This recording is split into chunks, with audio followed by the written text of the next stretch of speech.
want to send my condolences to the families who lost loved ones, to the families and neighborhoods who lost property. This firestorm is the big one in magnitude. Hurricane-force winds are usually accompanied by rainstorms, but these are hurricane-force winds that are combined with extremely dry drought conditions. To provide context, at 10:20 a.m. yesterday, the Palisades fire was at 10 acres. 12 minutes later, it was at 200 acres.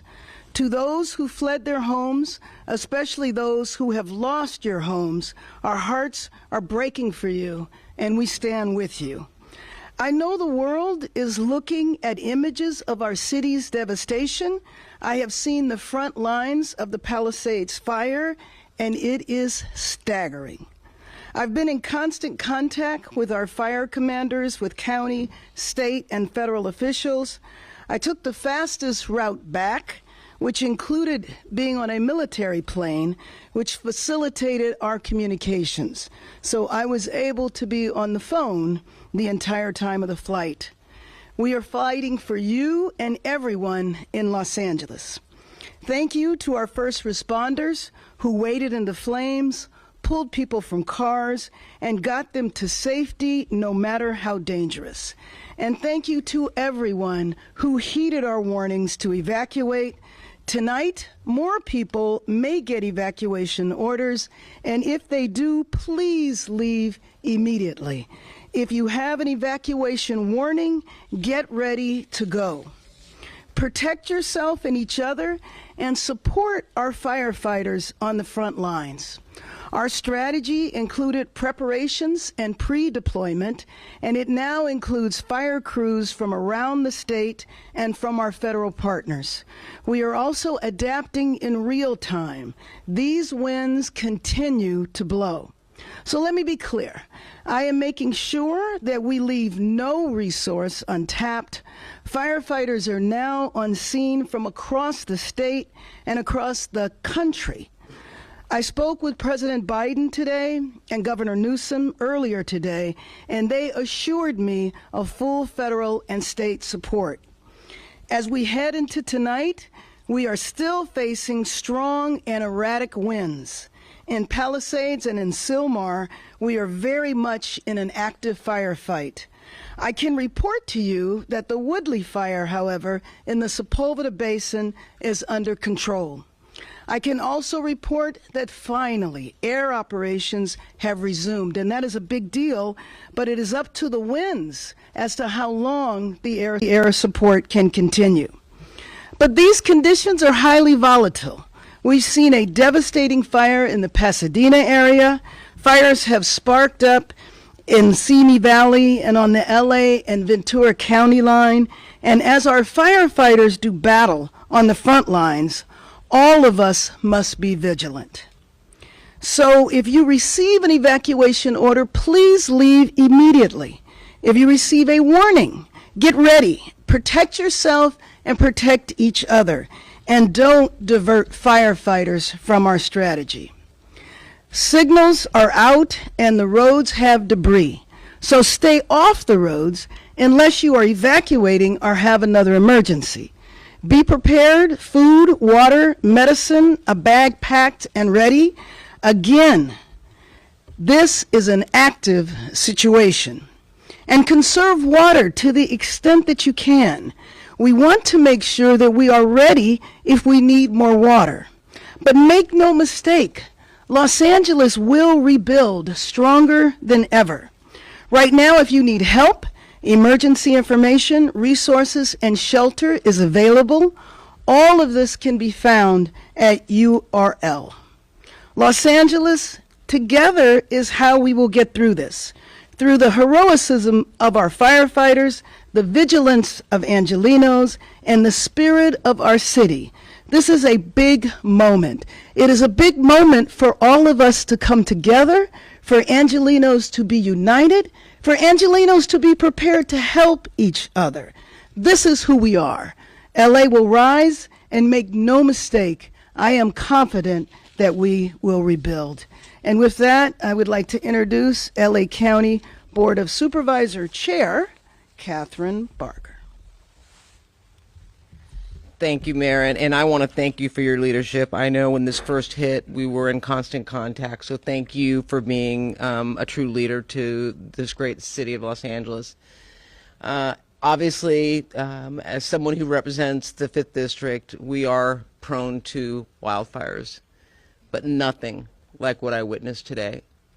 The Eaton Canyon fire is ripping through a community like I have never seen. It is like a third world country out there.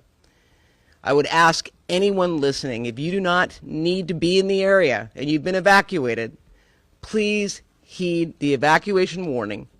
And if you don't live in the area, please stay away. I was shocked to see people walking around that don't live up there that are just taking a look at what's going on. We have firefighter and first responders that are trying to do their job, and it's important for us to all support them and make sure that we provide space so that they can get it done. The county has lost many facilities. Our parks, our Eaton Canyon Nature Center, our senior center. I'm sure the sheriff will talk about the fact that we almost lost our sheriff's station, but it's been evacuated. We are going to rebuild. And when we met with the governor and the president, the resources and the promises have been made. And it's going to be our job to deliver. And I am confident, given the resiliency of this great county, working with all of our partners, we will rebuild. And to my friends out there that I have talked to today that have lost their homes up in Eaton Canyon, I am a phone call away, and you are not alone. And to those of you that have lost homes, please reach out for help. You are not alone. It's important for us to recognize that these people have lost everything. In many cases, their entire life savings. So as we move forward, we're going to make sure the Department of Mental Health has resources on the ground. But if you need someone to talk to, reach out. Reach out. Love thy neighbor. So with that, I would like to invite Supervisor Lindsay Horvath up, my colleague who represents the 3rd District, the Palisades Fire.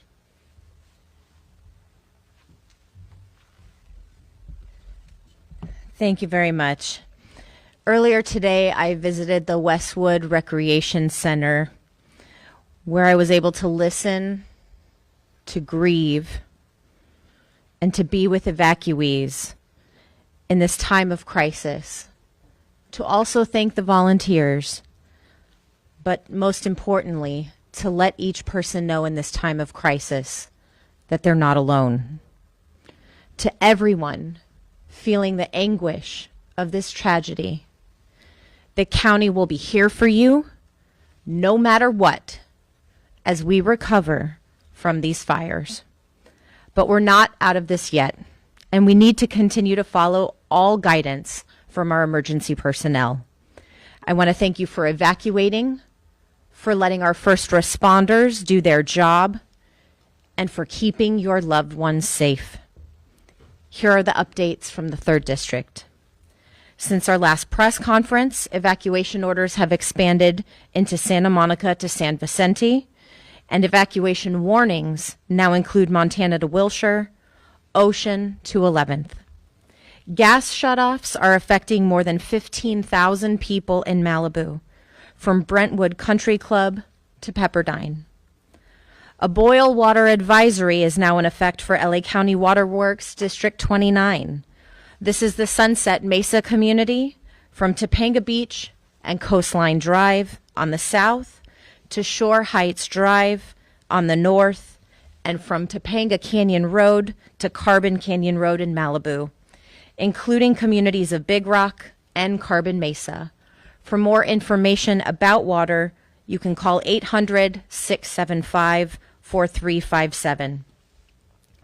Barry J. Nydorf Juvenile Hall remains in an evacuation warning area. Should the warning become an order, the chief has developed a plan for safe evacuation. Our young people's safety remains my top priority. Today, we also received agreement from the President of the United States to approve a major disaster declaration, which will include individual assistance and public assistance programs. President Biden, we are so grateful. Additionally, our County Department of Mental Health is activated for mental health resources. You can call the helpline at 800-854-7771 for 24/7 support and mental health resources. We know this is a traumatic time. Please ask for help. The county has also invested additional funding into our 211 system to increase capacity.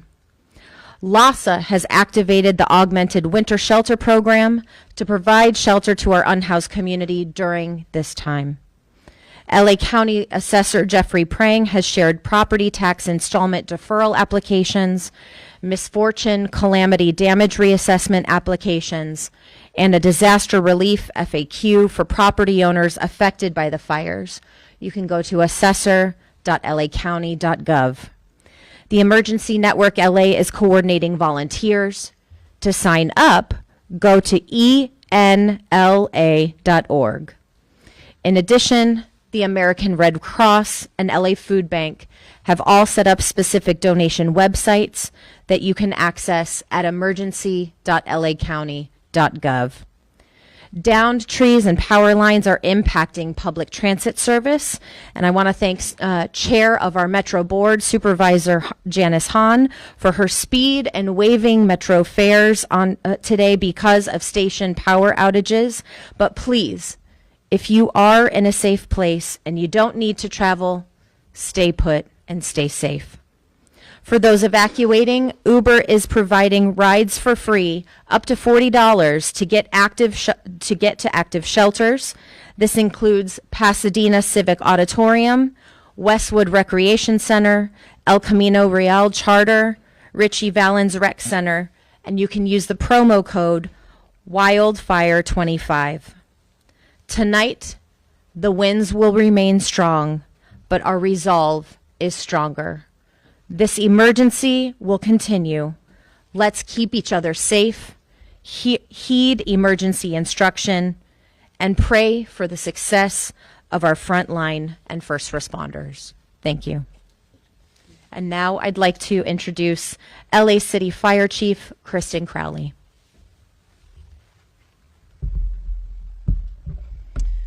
Good evening, everyone. As Southern California is continuing to endure some of the most historic fire conditions on record, extreme fire weather driven by strong and erratic winds and low humidity have ignited multiple fires across our region. The LAFD is fully committed to continuously monitoring and adapting to the evolving nature of this weather event and stands ready to respond to any additional incidents that may arise. Now, how did we prepare? We prepared in many, many ways, but I want to focus on two main things. We augmented our staffing levels and strategically pre-deployed our additional resources. In addition, we have recalled off-duty LAFD firefighters to augment our response across the entire city. I'll be providing a brief on a few of the incidents within the city. As we know, the Palisades fire continues to demand significant local, regional, state, and federal resources. Currently, the fire is over 15,800 acres and is growing, with 1,792 personnel who are currently assigned. And as we know, I want to be very, very clear that this incident is very, very dynamic as we speak.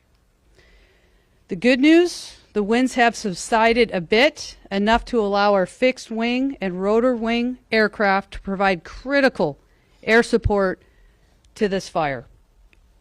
Next up is the Hearst fire. The Hearst fire has grown to over 700 acres with 260 personnel assigned to this specific incident.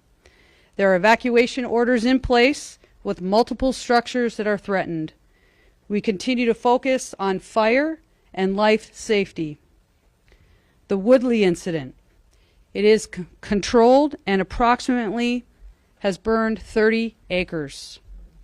I want to clarify a little something before Chief Maroney comes up. The Eaton fire, we are closely monitoring this specific fire. It is in the county, and we are absolutely paying very, very close attention to see how else we can assist.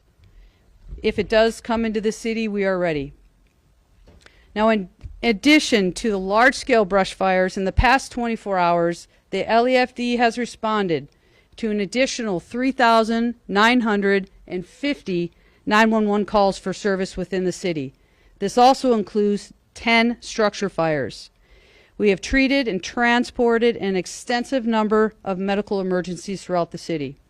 Now, the LEFD also continues to assess and allocate resources to ensure timely and effective responses across the entire city. As the situation evolves, the LEFD remains steadfast in its mission, working closely with our local, state, and federal partners to mitigate the impacts of this unprecedented fire condition. Also, I want to talk about a few of the challenges and adaptations. Multiple incidents throughout this region. We are going to talk about all of these fires within Southern California.